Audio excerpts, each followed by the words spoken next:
más el contenido. También le voy a explicar la infratemporal, perdón, la temporal, para que ustedes tengan una idea de cómo son estas fosas. La fosa temporal, tal como lo están observando, está ocupando la mayor parte de la porción escamosa del hueso temporal. Tiene límites, igual que las otras, van a presentar límites. Superior, tenemos a las líneas temporales superiores. Inferior, vamos a encontrar a la cresta infratemporal del esfenoides. Lateral, el arco cigomático. Anterior, el frontal con el hueso malar. Vamos a revisar ahora el contenido. El contenido de la fosa temporal es el músculo temporal, las arterias temporal superficial, temporal profunda y el nervio aurículo temporal. La infratemporal, perdón, la infratemporal, ¿qué va a contener? Va a contener la arteria maxilar, desde luego, los nervios lingual, alveolar inferior y el nervio mandibular. La pterigopalatina. La pterigopalatina va a contener a la arteria maxilar y al nervio maxilar. Hay una comunicación entre la fosa infratemporal y la fosa pterigopalatina. En el laboratorio ustedes pueden introducir el dedo detrás del maxilar y van a estar en la fosa infratemporal. Y si ustedes observan para adentro, hay un pequeño espacio y eso es la pterigopalatina. A través del foramen pterigomaxilar se comunica la fosa infratemporal con la pterigopalatina y esta se comunica con la cavidad nasal a través del foramen esfenopalatino. Ahora, desde luego, tal como están observando, es muy importante definir la arteria maxilar interna. Esta arteria, para facilidad de ustedes, la he dividido, así la aparece también en los textos, en porciones, primera, segunda y tercera. Ahora, no he tomado todas las arterias, sino que las más, digamos, relevantes. No he tomado todas las arterias. Primera porción, meningia media, alveolar inferior. Segunda porción, temporal profunda y toda la irrigación para los músculos de la masticación. La tercera porción les va a dar como ramas la alveolar postero superior, la infraorbitaria y le va a dar también la rama esfenopalatina. Esta rama esfenopalatina es la que se considera la terminación, la terminal, donde va a terminar, es la terminación de la arteria maxilar interna.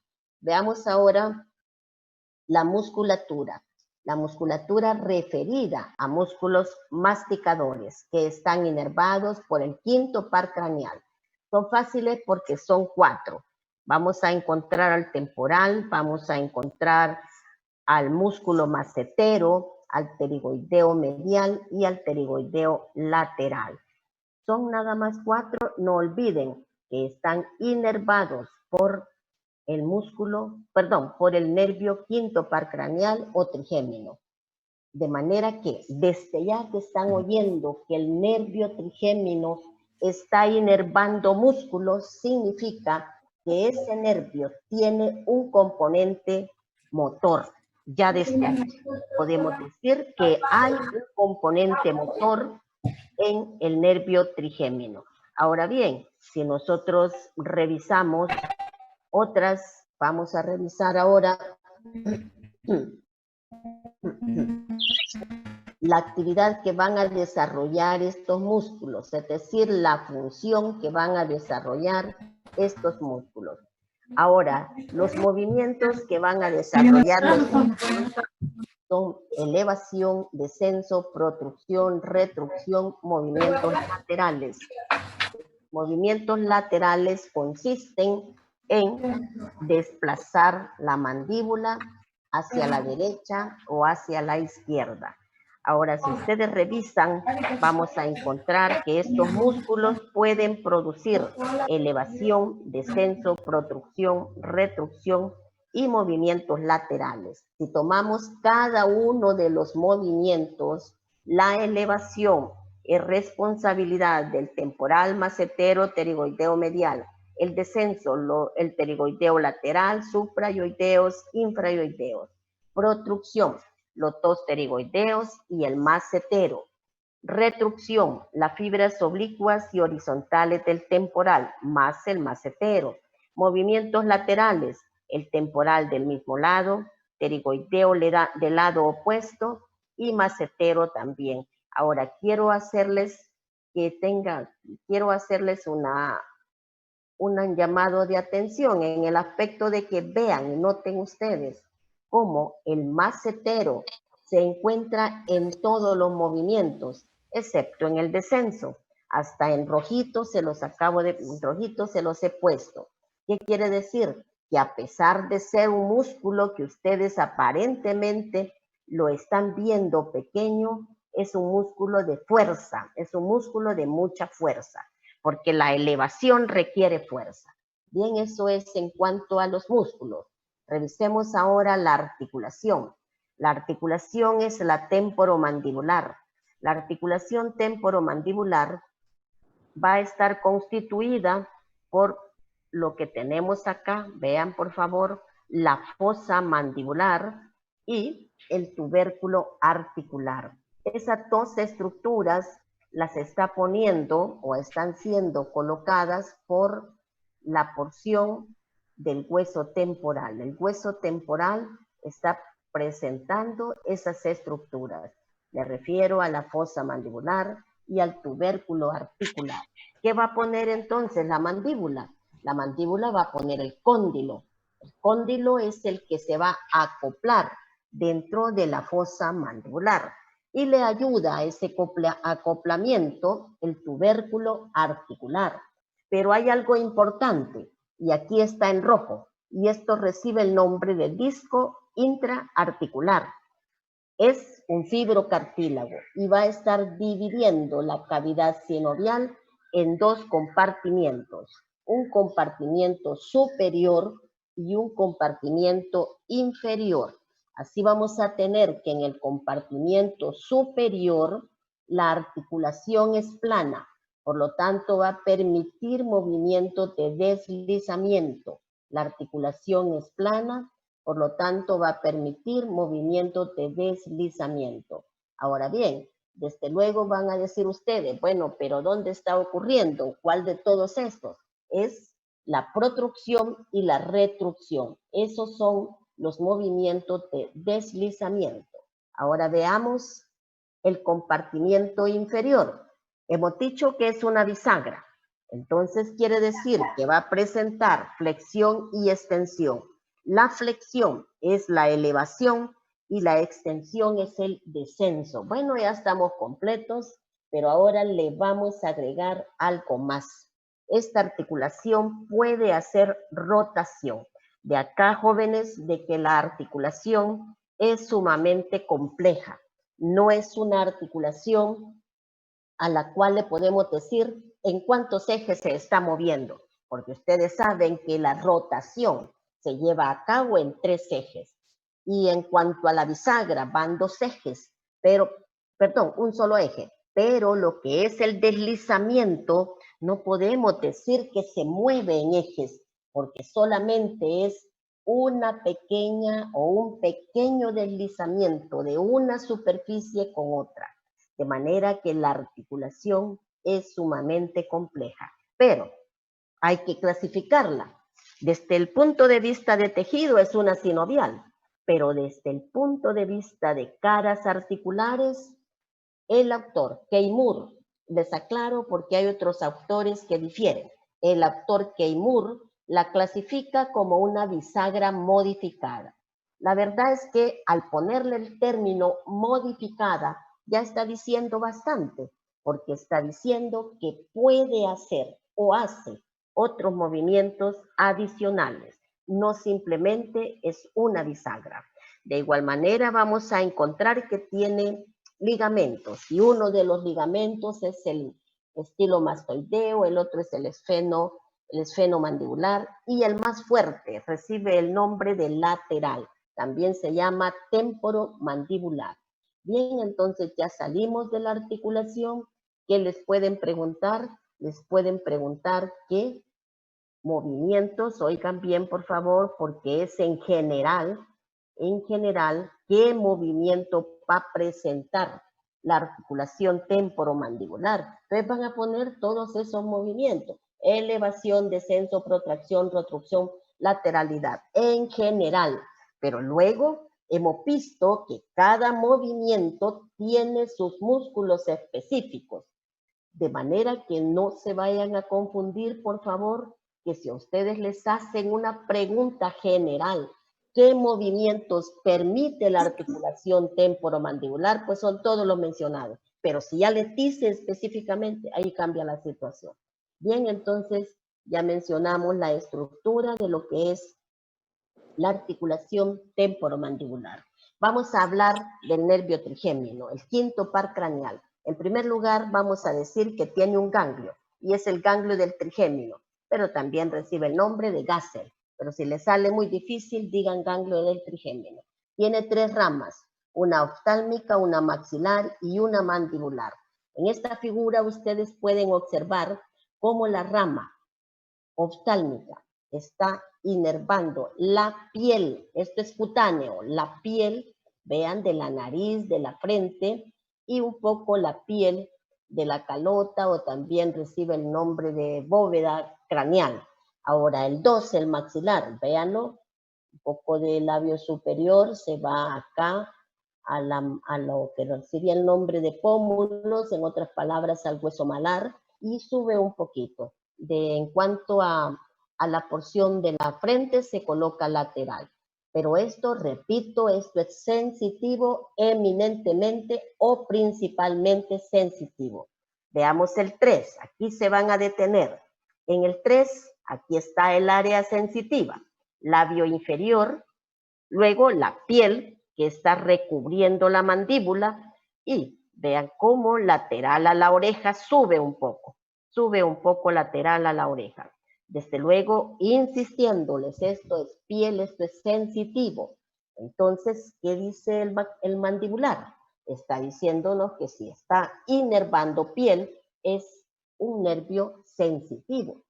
Sin embargo, hace un momento, si ustedes escucharon, les dije, todos los músculos de la masticación están inervados por el quinto par craneal.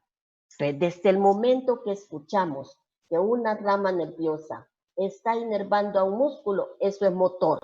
Por lo tanto, este nervio, esta rama de este nervio, la rama mandibular del trigémino, está llevando sensibilidad en la cara, pero está inervando a los músculos de la masticación, y eso es motor, de manera que la rama mandibular es mixta porque tiene un componente sensitivo y tiene un componente motor. También no vayan a colocar que el nervio trigémino es sensitivo o es solo motor. No, es mixto, porque estos dos componentes, la oftálmica y la maxilar, son principalmente mixtas. Y ya les mencioné cómo la rama mandibular tiene un componente mixto, perdón, tiene un componente sensitivo, pero tiene un componente motor, la rama mandibular. Por lo tanto, el nervio trigémino es mixto, tiene componentes sensitivos y tiene un componente motor para los músculos de la masticación. Si ustedes observan la figura que está aquí abajo, pueden ver el territorio del oftálmico, el territorio del maxilar y el territorio del nervio mandibular. Este territorio es cutáneo, es piel, y es lo que les he estado insistiendo, de manera que el nervio trigémino, con sus 3 ramas, acá la 1, la 2 y la 3, tiene un área sensitiva con las 3 ramas, pero la rama mandibular es la que está inervando a los músculos de la masticación. Por lo tanto, es un componente motor, por lo tanto, se dice que el nervio trigémino es mixto. Bien, eso en cuanto al trigémino. Hablemos un poco del facial. Los músculos de la expresión facial van a ser láminas delgadas que están recubriendo en su mayor parte cavidades. Así encontramos el orbicular de los ojos, el orbicular de la boca, el frontal, también vamos a encontrar cigomático mayor y menor, vamos a encontrar también un bucinador y el platisma, aunque no está en la cara, el platisma es un músculo de la expresión facial y está inervado por el séptimo par craneal. Está en el cuello tal como lo están observando. Todos están inervados por el séptimo par craneal, en otras palabras, el nervio facial. Bien, acá por favor le puedo hacer énfasis. Desde luego esto se los he puesto en un súper resumen que les he hecho. El nervio facial emerge del puente, entra al meato acústico interno, pasa por el canal facial o del facial que está en la porción petrosa del hueso temporal. Al llegar a la salida de ese canal va a presentar un abultamiento y eso recibe el nombre de ganglio geniculado. Ganglio geniculado, parecido al ganglio del trigémino. Ahora veamos cómo este nervio, el facial, vean, va a pasar cercano al oído interno, pero también cercano al oído medio. Esto representa la cavidad timpánica. Pero, ¿qué está haciendo este nervio? Está buscando salir. ¿A dónde va a salir? Por el foramen estilomastoideo, pero sale como rama motora. Va a salir como rama motora. ¿Qué quiere decir? Esa rama ha inervado a los músculos de la expresión facial. Sin embargo, antes de salir por el foramen estilomastoideo, va a dar una rama. Y aquí estoy señalándosela. Y esta rama recibe el nombre de cuerda del tímpano. No me la olviden, por favor. Cuerda del tímpano. Ya vamos a hablar despacio de ella. Ahora bien, al entrar esta rama motora, se mete o entra, voy a poner se mete, entra en la glándula parótida y allí va a dar ramas. Y las ramas van a ser las siguientes: rama frontal, rama cigomática, rama bucal, rama mandibular o marginal y rama cervical. Esto no está difícil, incluso lo pueden ver en las piezas anatómicas de mi cara. Aquí es lo que quiero que se fijen.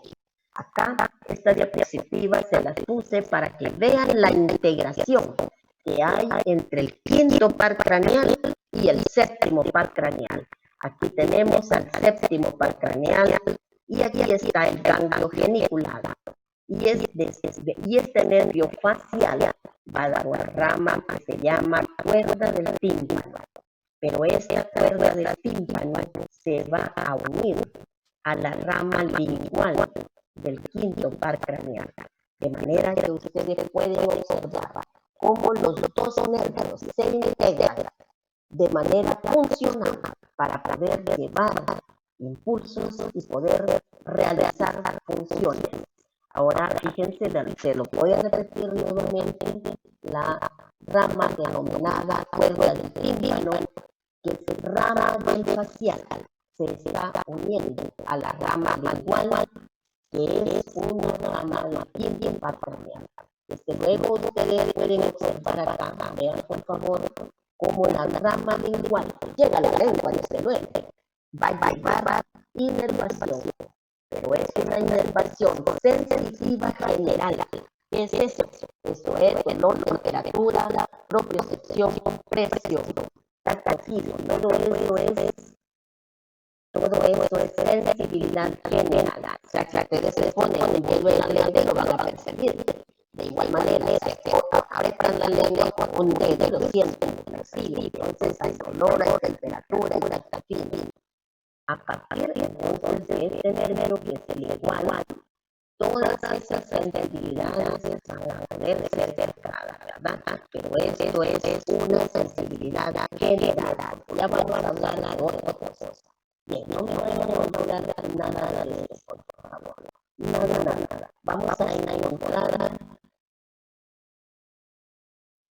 vamos a encontrar lesiones en el nervio facial, y así sí vamos a tener que hay una rama que es el nervio petroso superficial mayor que inerva la glándula lagrimal, que lleva fibras, el nervio lleva fibras parasimpáticas, de manera que una lesión a nivel del nervio va a ocasionar un deterioro de la secreción de la glándula de la glándula lagrimal. Veamos un daño a nivel de la cuerda tímpano y cambiamos de la secreción.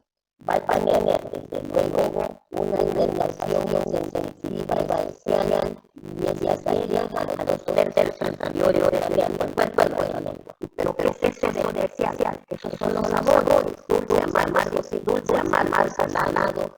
Haciendo todo eso, está viajando por la cuerda del tímpano. Pero además, también va a marcar la cuerda del tímpano la inervación parasimpática que va a las glándulas salvajes submandibular, de manera que el nervio facial se clasifica funcionalmente como el nervio sensitivo, como el nervio motor, por lo tanto es mixto, pero agreguemos un componente parasimpático, o sea, es mixto con un componente parasimpático.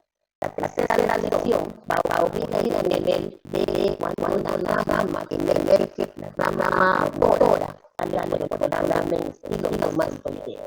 Y al salir por el abdomen y lo manteneo, puede sufrir o experimentar un daño que va a dañar los músculos de la expresión facial. Luego va a entender, de qué músculos son los que están dañados. Y así vamos a observar.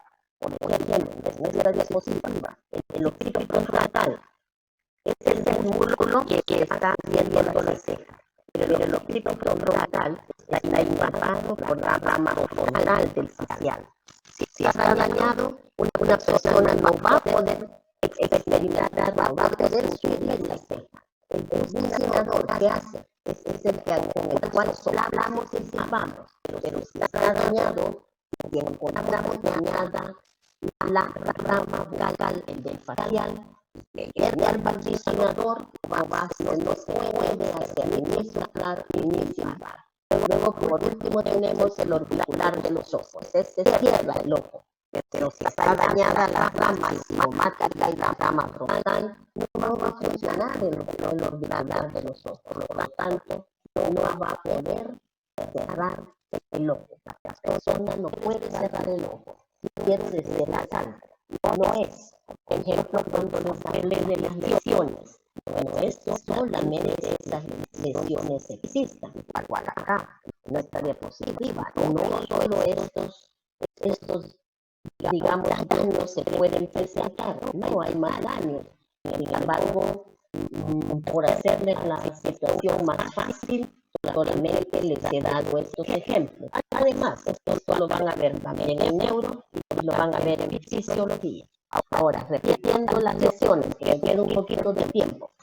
Dice el nervio petroso superficial mayor es, no lo olviden, la rama del facial, pero lleva un componente parasimpático. Al ser dañado, ¿qué está afectando? Va a afectar a la glándula lagrimal. En otras palabras, se va a deteriorar la secreción. Un daño a nivel de la cuerda del tímpano. ¿Qué se va a dañar? Se va a dañar en primer lugar la sensibilidad especial. ¿Y qué es eso? Eso es lo amargo, lo dulce, lo salado, lo ácido. Esa es la sensibilidad especial. Ahora bien, también si se daña la cuerda del tímpano, también se va a dañar, porque la inervación es parasimpática, también se va a dañar la sublingual y la submandibular. Me refiero a dañar la secreción, se va a disminuir la secreción de esas dos glándulas. Pero este es un componente parasimpático. En otras palabras, la cuerda del tímpano está llevando sensibilidad especial, pero está llevando un componente parasimpático.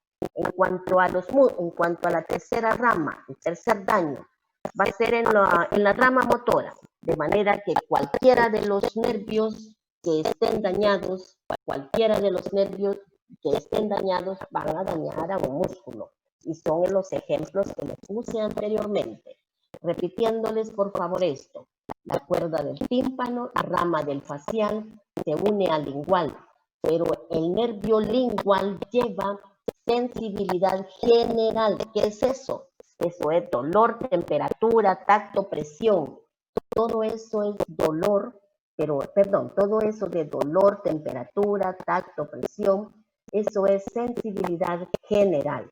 No olviden entonces que la cuerda del tímpano se une al nervio lingual, pero el lingual es rama del trigémino y la cuerda del tímpano es rama del facial. Por favor, no vayan a olvidar nada de eso. Recuerden también que de la parótida emergen las ramas, que son, en primer lugar, la frontal, la otra es la cigomática, la otra es la bucal, la otra es la mandibular, o también se llama marginal, y la otra es la cervical. También recuerden que cualquier daño de estos músculos, de estos nervios, son los nervios los que van a pagar la consecuencia. Y por último, es el individuo, ¿verdad? El que va a presentar la parálisis de esos músculos. Así cuando les dije, hay una persona que no puede cerrar el ojo. ¿Por qué? Porque el músculo orbicular de los ojos está dañado. ¿Pero qué ha pasado? Realmente está dañada la rama frontal y la rama cigomática. Cuando decimos que no podemos soplar o no podemos silbar, ¿quién se está dañando? Se está dañando el músculo que recibe el nombre de bucinador, porque con ese silbamos y soplamos. Entonces, si está dañada la rama vocal, eso significa que el músculo puede estar paralizado, depende del daño, puede estar paralizado y no vamos a poder soplar ni tampoco vamos a poder silbar. O sea que lo que les quiero decir, que cualquier daño en una rama nerviosa, eso va a repercutir en la acción de los músculos. Y al final, como les digo, el que sale dañado es el individuo, porque es el que va a presentar una parálisis. Bien, creo que con esto voy a aprovechar un poquito más de tiempo. El trayecto del nervio facial va a ser desde el puente, entra y se introduce al meato acústico interno, pasa por el canal del facial y este está en la porción petrosa del hueso temporal. Luego presenta un abultamiento y ese es el ganglio, que recibe el nombre de ganglio, el nombre propio, ganglio geniculado. Luego el nervio, vean por favor, va a buscar salir y lo que sale es la rama motora, sale por el foramen estilomastoideo. No olviden que antes de salir va a dar una rama y esa es la cuerda del tímpano. De manera que la cuerda del tímpano, otra vez diciéndoselos, es rama del facial. Es rama del facial, pero se incorpora, se está incorporando a el lingual, que es rama del quinto. Acá también no olviden nervio mixto, sensitivo, lleva inervación a los músculos de la masticación y por lo tanto también es un nervio motor, de manera que tiene un componente sensitivo y tiene un componente motor. Desde ese momento va a ser un nervio mixto. Creo que ya dejamos. Bien, creo que todavía se puede. Los movimientos, por favor, revísenlos. Elevación, descenso, protrusión, retrucción y los movimientos laterales, es decir, mover la mandíbula a la derecha o mover la mandíbula hacia la izquierda. Por favor, miren hasta en rojito, traten de leer el resumen, pero no lo lean un segundo antes del examen. Le voy a abrir un foro y me pueden escribir a través del aula virtual, por favor. Oyen, cualquier duda, pregúntenmela que con gusto se las respondo, con gusto se las contesto, pero no lo hagan un segundo antes del examen porque se van a enredar. Al clasificar la articulación, tampoco lo olviden,